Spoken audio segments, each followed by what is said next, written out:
Hey everyone, I'm David Bell, and I am here to read the beginning of my novella, Rides a Stranger, which was published by the Mysterious Press as part of their Biblio Mystery series.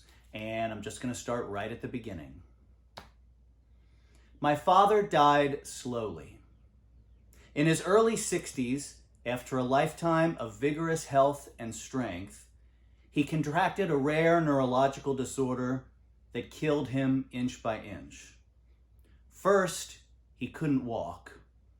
Soon after that, he couldn't dress himself or feed himself.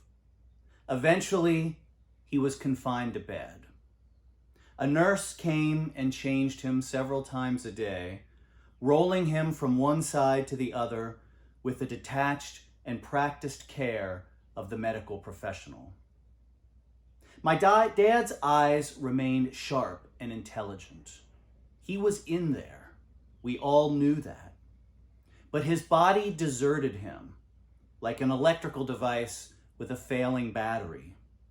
He slowly wound down, losing motion and control, a slow unraveling.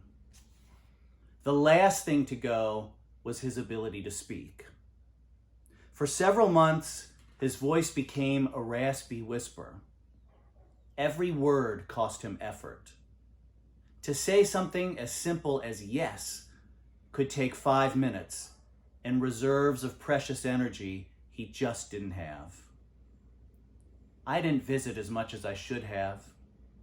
I lived 4 hours away in a small college town. And even when my father was at his healthiest and in full voice, we didn't have much to say to each other. We couldn't even agree when it came to books. Dad's reading habits remained more pedestrian. He read anything that landed on the bestseller list. When I was a child, he read Alistair MacLean and Jack Higgins. Later, he switched to Tom Clancy and James Patterson. Big dick books, my ex-wife used to call them. And Dad's favorite genre of them all was the Western. Odors, horse operas, shoot-em-ups. He read them all. Max Brand, Will Henry, Luke Short, and his favorite of them all, Louis L'Amour. Dad read every Louis L'Amour book ever written. He read and he reread them. He bought multiple copies of each book.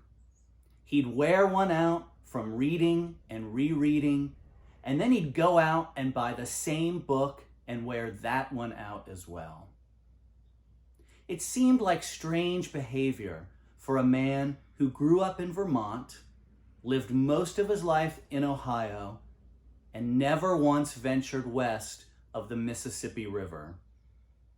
So, we didn't talk about books either.